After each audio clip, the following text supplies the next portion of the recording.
Good evening and welcome back to Vegas October 1 Sounds. Tonight I'd like to take a break from the theory of gunshots acoustics and talk a little bit about the way I approach things and how I go about it. And so tonight I'll be covering the concept of mathematics, the concept of language, the concept of modeling, and comparing and contrasting that to quote-unquote reality. This little discussion is prompted by a couple of comments made by Stable Foe, in which he was asserting that I was modeling gunshot acoustics with something that wasn't reality. And he asserted that in reality, quote-unquote reality, that the supersonic cracks were produced by produced continuously by, well, he didn't even say by what. And we went back and forth a little bit, and then I said, well, hey, look, I'm willing to accept any theory that you have, provided you can provide one, but so far you haven't provided one, and I'm still waiting for him to provide one. So what I'd like to talk about tonight is where I stand on the whole issue.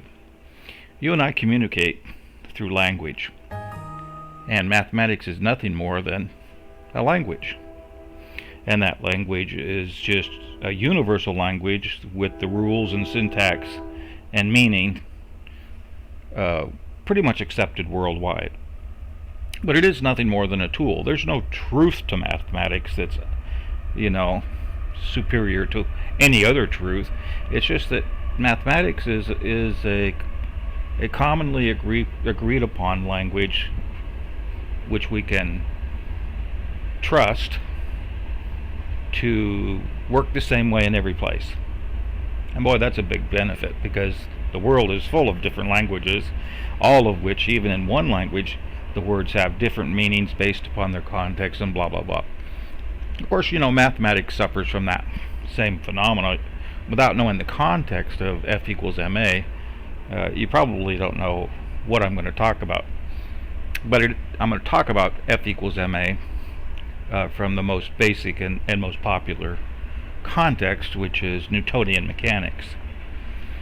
And Sir Isaac Newton, having spent several years codifying the concepts of differential calculus, made his bold statement about the laws of motion, which everybody in the world relies upon to do everything from, figure out how billiards work to put rocket ships in space.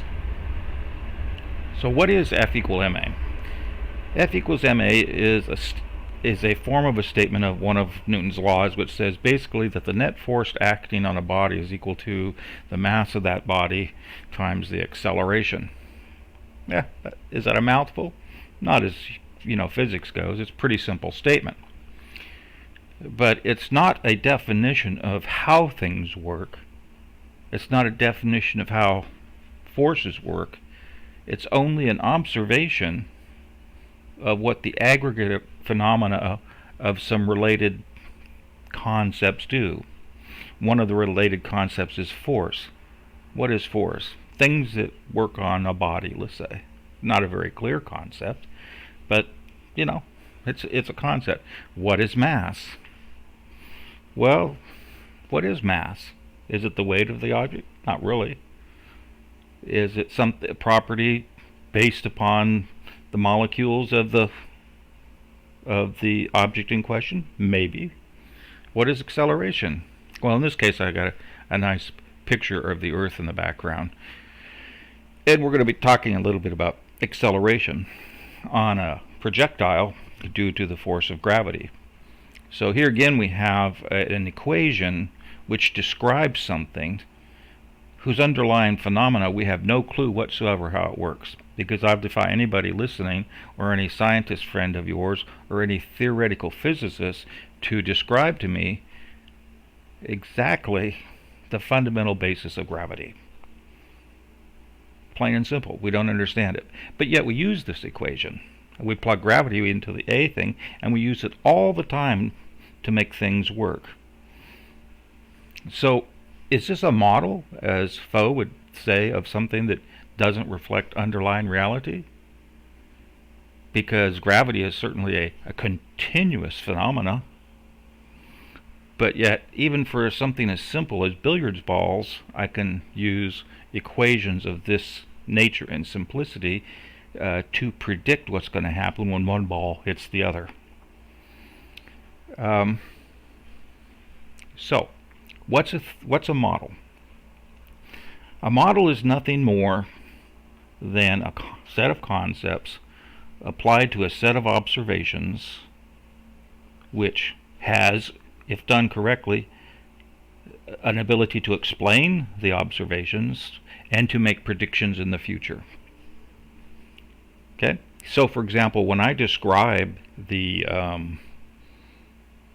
muzzle blast as a ever-expanding sphere of energy whose surface represents a wavefront that, if encountered by our ears or encountered by our recording device, we record as a sound wave which has certain properties. Is that a true statement? Am I using a model? Am I being disingenuous by using that model? No. Actually, what I'm doing is trying to present a very simplistic concept in a concept in a simplistic way using geometry. We all understand balls, we all understand squares and triangles and things like that, but few of us understand differential calculus and higher forms of mathematics. And so what I'm trying to do is explain concepts using simpler explanations. Now, underlying what's really happening is billions upon billions of molecules are slamming into each other as the result of having received a massive amount of kinetic energy from an explosion of chemicals inside the barrel.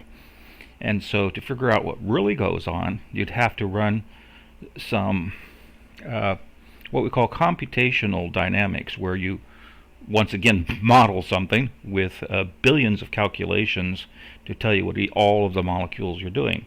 And once again, that is just a model. Does it not reflect reality? And of course it reflects reality. So, in some ways, Foes is right. Yes, I'm using a model. I'm using a geometric model. I could easily have presented the differential calculus model for the creation of shock waves. In fact, let me show you one page from a volume of 500 where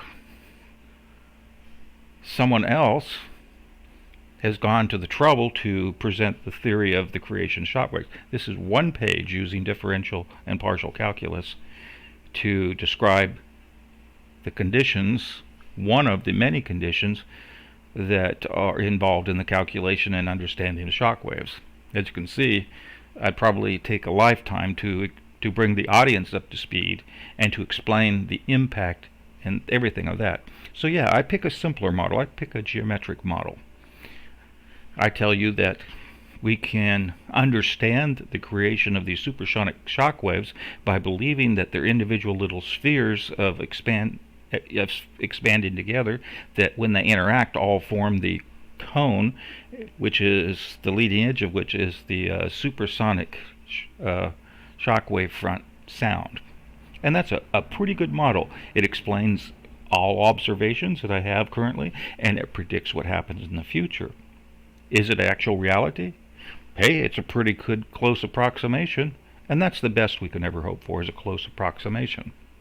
And that's what engineers do. We use approximations where the approximation gets us a result that's close enough to be useful.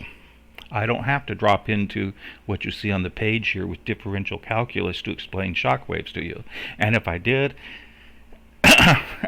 I'm sure I'd lose everybody, including myself.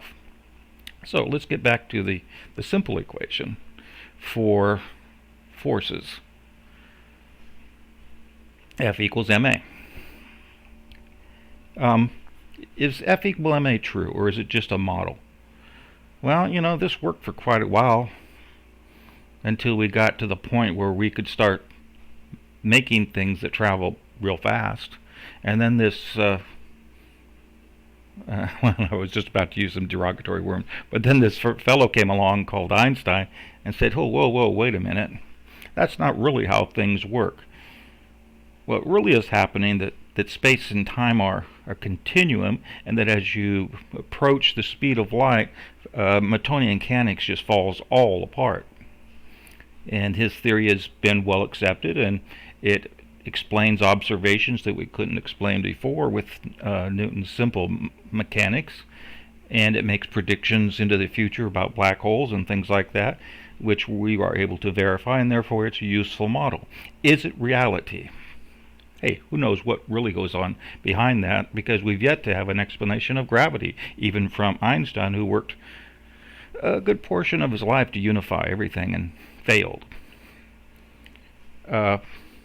So, what's reality? I think that's the ultimate question, bordering on, is there a God? But what we work with are concepts that approximate things which we believe are happening. And that's the best that I can hope for, particularly if I can get that concept across to someone. So, where does that leave us? Well, that leaves us with, I hope, a common understanding that what's happening on this channel is something which I will always tell you, or try to remind you, that when I'm doing something, these are approximations, these are models, these are the best I can do at the time to approach what's really happening. So let's get back to the statement that was made, is that the shock waves are not individual little spheres that are expanding out in time. Okay, well, if they're not that, then what are they? Dead silence, that's right. Because if you want to explain them with any other theory, that theory is going to have to be expressed mathematically, just as I expressed mine mathematically. That theory is going to have to explain all the existing observations. It's going to have to explain why sound approaches you, or you record the sound or hear the sound at a normal tangent to the surface of a sphere.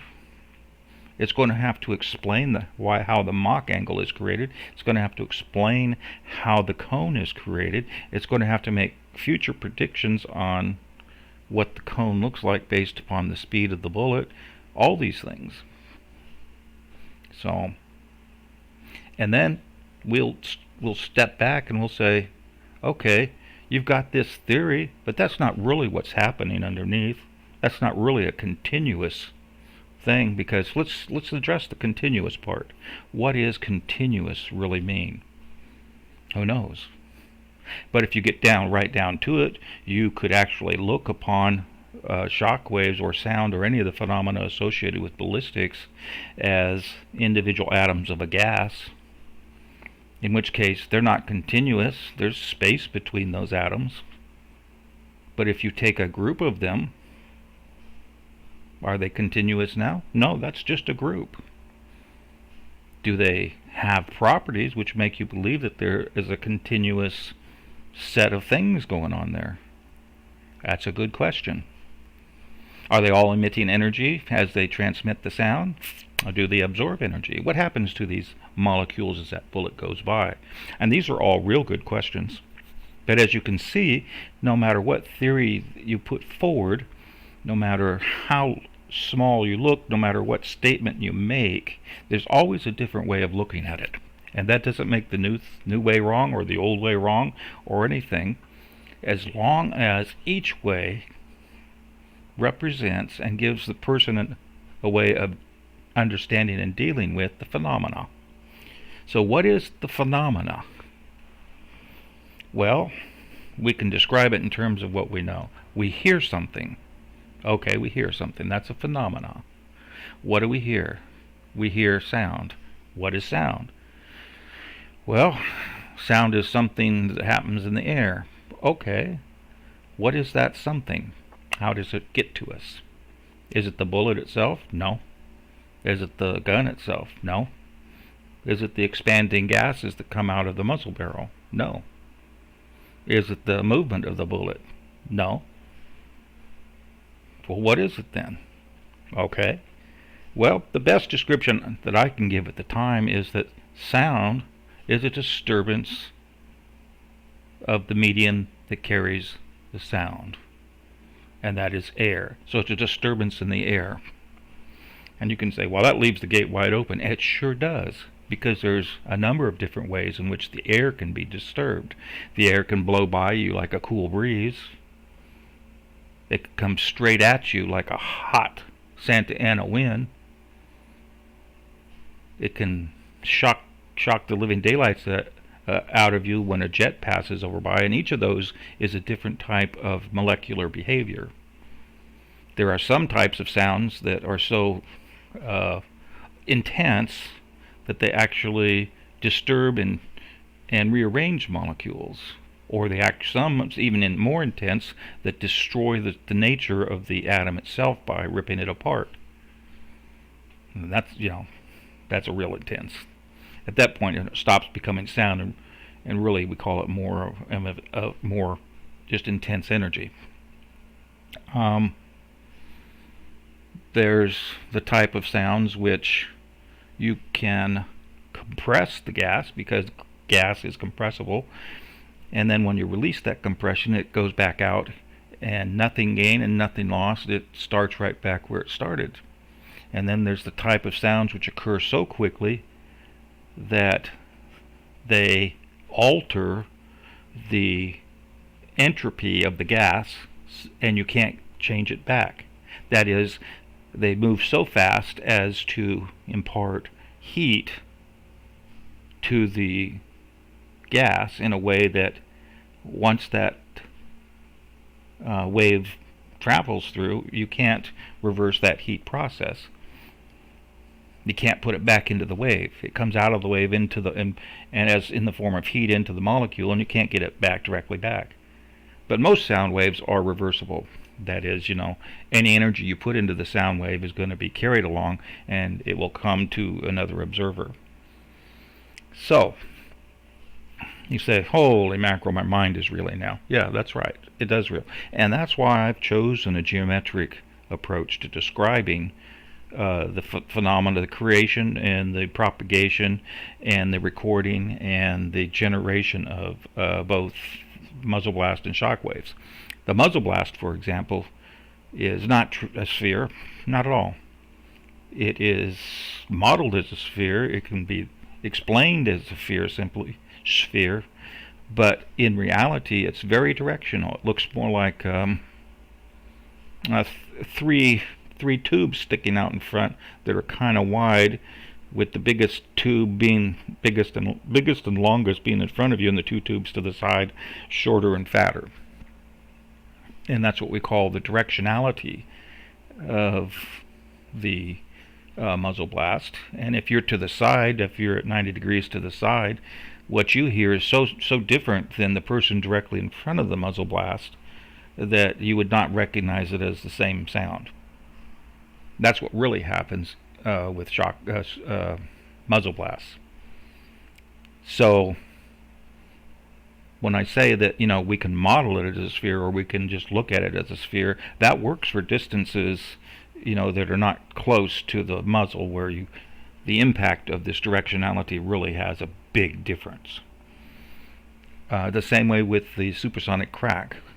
We look at it and explain. I look at it and explain it as though it were individual spheres expanding, which are created by the passage of the bullet. And that's a pretty accurate way of looking at things. You can call it a model, but all things are models. As an example, when the bullet passes through the air is really a liquid that is compressible. And so if you hold up a sheet of paper and you punch a hole in it, and then you look at the sheet of paper in a way at the thin edge, then that represents the molecules that have to move out of the way of the bullet. And so these molecules move away from the diameter of the bullet. And once the bullet passes, they move back. And they don't move left, right, up, and down, and center very much. They just expand outwards from you straight out, just like the sheet of paper does as the bullet passes by.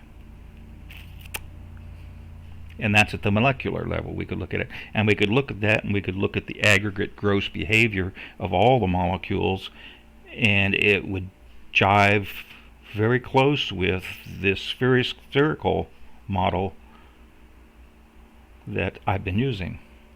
Or we could write a differential equation that explains the aggregate behavior, because there's really a billions of molecules around that bullet at any one time that are being heavily compressed at the nose, and then once they reach the tail, they get decompressed back to the normal thing, but they don't do it just straight on.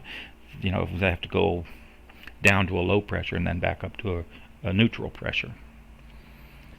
Around the bullet, very, very close, the gases have to move out of the way so quick that the energy is propagating through the gas faster than the speed of sound, which makes sense because the bullet's moving faster than the speed of sound, and to get away from the bullet, the gases also have to move at least partially faster than the speed of sound, depending upon the diameter of the bullet, the speed of the bullet, the density of the gases, and about 20 other parameters which I don't care to get into. So, do we need to know that level of detail? Nah, not at all. Just stick with the spherical models that are produced every so often, and you'll be fine. So, anyone who wants to come to the channel and say I'm not correct, I welcome. And if Stable Folk can come up with a simpler explanation for this stuff, I'm going to be delighted, and I'll adopt it. Because I'm always looking for simpler ways to explain this stuff, to empower people to know what happens, to have an understanding. And, all of life is really like that. We can talk about F equals ma, and we can say that Earth is a sphere, and that gives us a lot of power to understand what's happening with the planet. But it's not really a sphere. It bulges at the edges because of the gravitational effects of the moon on the water. We use these approximations every day, particularly in electronics. Oh my God. As an electrical engineer, without approximations, I would never be able to design a circuitry. And that's what engineers do. We build products that operate under specified conditions in a way that produce the results over and over and reliably. You violate those conditions, all hell breaks loose. A story.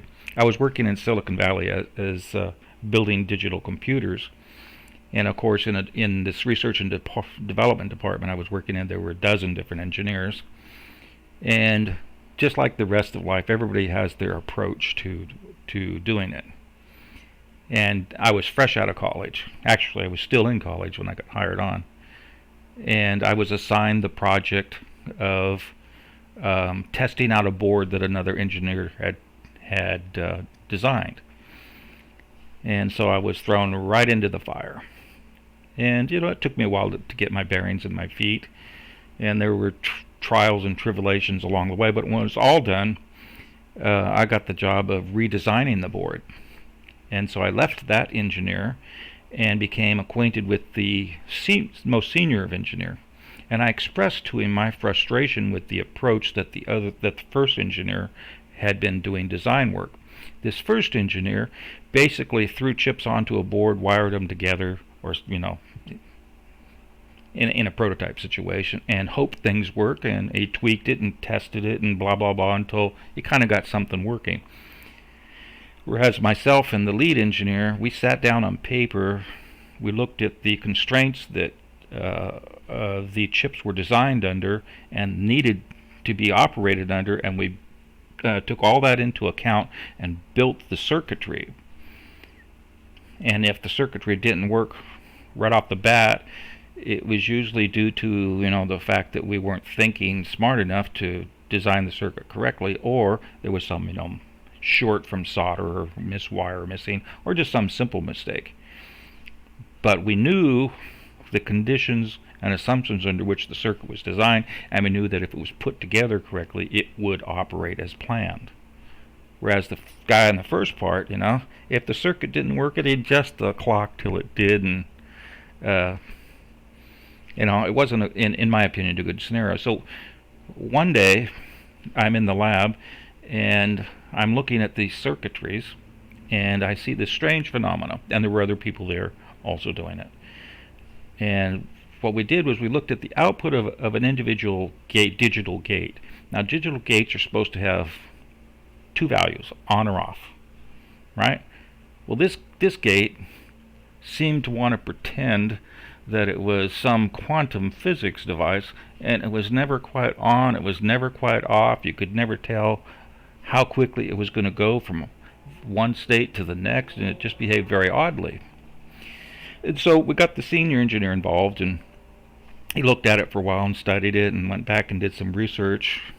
Then he came back to us all and said, "Here's what's happening, guys." And he said, "I didn't even realize this myself." He says, "If you violate the conditions under which the circuit was built and designed, there's no guarantee that that circuit will operate." And he said, in this case, what's happening is very predictable, because that digital circuit, which had only two states, on or off, is actually underneath a conglomeration of 1,000 individual little transistors, all of whom are non-digital circuits. They're linear, they're non-linear, blah, blah, blah. And the engineers who built those were relying upon you to provide the inputs to the chip or the circuit in a well-defined fashion, and when you don't, they don't guarantee the results. And so, ding, a bell came on, and in the lights of everybody, and we all said, "Wow, now we truly understand." But it's those little simple moments that lead you down this path of, if you violate the assumptions, or you don't know the assumptions under and conditions under which the product is developed and designed for, then you're never going to be able to use it in a way that makes sense. And the same is way of all these explanations. When I give you these, it's a sphere, then we all understand, and I try to say at all times that this is true, this is an approximation, this does or does not represent what's actually happening, blah, blah, blah, blah, blah. And gunshot acoustics are the same way as that digital circuit. There are tons of parameters out there, and I'll give you rules of thumb that are, true, but but not always under very specific conditions. And there's always cases where you can shoot holes in that approximation. And that'll always be the case regardless of what model or theory I give you, even if I describe it right down to the molecular level or even right down to the quantum level. There's always exceptions. And I think that's how I want to address the nature of that problem, is that there's always a way. So my approach to life has been, if I'm going to go to somebody and say, "Look, you're wrong," I'm going to say, "This is why, and this is the theory that's correct. So bring this solution. If you want to criticize, bring a solution." And that's how I treat things. Sometimes I get a little, when approaching a different channel, I'll forget to be so polite or something like that. But I always try to say, "Look, this is wrong because this is the way it really works, and this is a much better solution to the problem that you're trying to address." And I hope that's the way that everybody will similarly treat me. So, I guess that's just a little rant, really, saying that, no, I'm not always right, but I do my best. And I don't have to be right, because life isn't always right. Life is messy. Life is nasty. Life is doesn't follow the rules. And our minds have only so much capability to understand things, and as far as I can tell, that capability is so limited that we completely operate in the dark most of our lives. So anyway, I'll catch you in the next one.